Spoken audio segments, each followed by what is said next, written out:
ஒரு நண்பர் இருக்கார். எப்ப பார்த்தாலும் கையில ஒரு புத்தகம் இருக்கும். புத்தகம் இல்லாம எங்கேயும் புறப்பட மாட்டார்.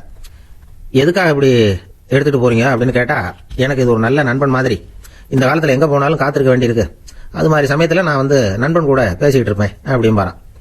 ஒருத்தர் ஒரு பெரிய அரச பதவியில் இருந்தார். அவர் பதவியிலிருந்து இறங்க வேண்டிய சூழ்நிலை. அரசு கொடுத்திருந்த வீட்டை விட்டுட்டு வெளியில வர்றார். வரும்பொழுது 2 கையிலேயே 2 பெட்டி எடுத்துட்டு வந்தாராம். சார், உங்களுடைய உடைமைகள் அப்படின்னு கேட்கறாங்க அங்க இருந்த ஊழியர்கள். இவர் தன்னுடைய கையில இருக்கிற பெட்டியை காட்டி, இதுதான் என்னுடைய சொத்து அப்படின்னாராம். ஒரு பெட்டியில அவருடைய உடைகள், இன்னொரு பெட்டியில அவர் விரும்பி படிக்கிற புத்தகங்கள். அவ்வளவுதான். இதுதான் இருந்துதான். புத்தகம் படிக்கிறது மனசுக்கு நல்லதுங்கிறது நமக்கு தெரியும். புத்தக வாசிப்பு உடம்புக்கும் நல்லதுங்கிறாங்க. அது நமக்கு ஆச்சரியமா தான் இருக்குது. ஒரு நபர் ஒரு வருஷத்துல சராசரியா 2000 பக்கங்களை படிச்சிருக்கணுமா, யுனெஸ்கோ பரிந்துரை. ஆனா நம்ம நாட்டுல நாம சராசரியா படிக்கிறது 32 பக்கங்கள். அவ்வளவுதான். இவ்வளவுக்கு நம்ம நாட்டுல 6000க்கும் மேற்பட்ட நாளேடுகள், 2000க்கும் மேற்பட்ட இதழ்கள், மலர்கள், இவ்வளவு இருந்தும் சரியா வரல. இந்த உலகத்துல முதல் நூலகம் எங்க எப்ப ஆரம்பமாச்சு தெரியுமா? கிமு 2500 ஆண்டுல அது ஆரம்பமாயிருக்குது. பாபிலோனியாவில் அமில் அனு அப்படிங்கிற அரசன் தான் நூலகத்தை உருவாக்கி இருக்கிறான். அப்பெல்லாம் தாள் கிடையாது, களிமண் தான். களிமண் பலகைகள்ல எழுதி அதை தொகுத்து அப்படியே நூலாக்கி அதை நூலகத்தில் வச்சிருப்பாங்களாம். அரசருடைய நூலகத்தில் 1000க்கும் மேற்பட்ட நூல்கள் இருந்ததாக வரலாற்று குறிப்பு இருக்குது. அது மட்டும் இல்ல, அந்த நூலகத்தில் பொருள் வாரியா, அதாவது சப்ஜெக்ட் வாரியா புத்தகங்களை வகைப்படுத்தி வச்சிருந்தாங்களாம்.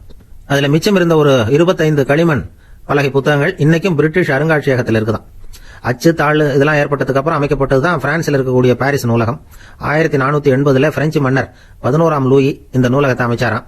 ஆனா அப்பெல்லாம் அரசர்கள் மட்டும்தான் நூலகத்தை பயன்படுத்த முடியுமா. அதுக்கப்புறம் 17ஆம் நூற்றாண்டுல இந்த முறை மாறி பொதுமக்கள் அங்க போகலாம், படிக்கலாம் அப்படிங்கிற நிலைமை வந்துதான். போட்லியன் நூலகம் அப்படின்னு அதுக்கு பேரு, பாரிஸ் நகரத்தில் இருக்கு. அங்கதான் நூல்களின் பட்டியல் தயாரிப்பு பணி ஆரம்பமாச்சு. கல்வி வளர்ச்சியையும் நூலகத்தையும் இணைச்சவர் நெப்போலியன் போனபார்ட். முன்பணம் செலுத்தி புத்தகத்தை படிக்கிற முறையையும் அவர் தான் கொண்டுட்டு வந்தாராம். மக்கள் கிட்ட வசூலிக்கிற வரியின் ஒரு பகுதியை நூலகத்துக்கு பயன்படுத்தினவரும் அவர் தானா. நெப்போலியன் நூலகத்துல உலகத்துல உள்ள எல்லா மொழி நூல்களும் இருக்குதான். அங்க ஒரு தமிழ் நூலும் இருந்திருக்குது. அது என்னன்னா கம்பராமாயணம்.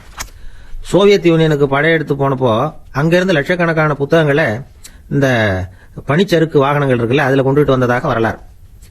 அடுத்தபடியா குறிப்பிட்டு சொல்லத்தக்க நூலகம் எதுன்னா பிரிட்டிஷ் நூலகம். மிக பழைய கையெட்டு பிரதியெல்லாம் கூட அங்க இருக்குது. 1753 ஆரம்பமாச்சு. அதுல உள்ள நூல்களை வரிசையா அடுக்கனா 180 கிலோமீட்டர் நீளத்துக்கு வருமா. மிகப்பெரிய நூலகம் அமெரிக்க தலைநகர் வாஷிங்டன்ல இருக்குதான். இந்தியாவை பொறுத்த வரைக்கும் பெரிய பழைய நூலகம் எதுன்னா கல்கத்தா நூலகம். எல்லா இந்திய மொழி நூல்களும் இங்க உண்டு. மகாகவி பாரதியார் நடத்தின இந்தியாங்கிற இதழின் எல்லா பிரதிகளும் அங்க பாதுகாப்பா இருக்குது. படிக்கும் பழக்கம் இங்க வளர வேண்டியிருக்குது. ஒருத்தர்கிட்ட ஒரு புத்தகத்தை கொடுத்து விமர்சனம் எழுத சொல்லியிருந்தாங்க. கொஞ்ச நாள் கழிச்சு அவரை போய் பார்த்து, என்னங்க புத்தகத்தை படிச்சு பாத்தீங்களா அப்படின்னு கேட்டாங்களாம். இதுக்கு அவர் சொல்லியிருக்கிறார், இன்னும் நான் படிச்சு பாக்கலீங்க, இப்பதானே விமர்சனமே எழுதி முடிச்சிருக்கிறேன், இனிமேதான் படிக்கணும் அப்படின்னாராம்.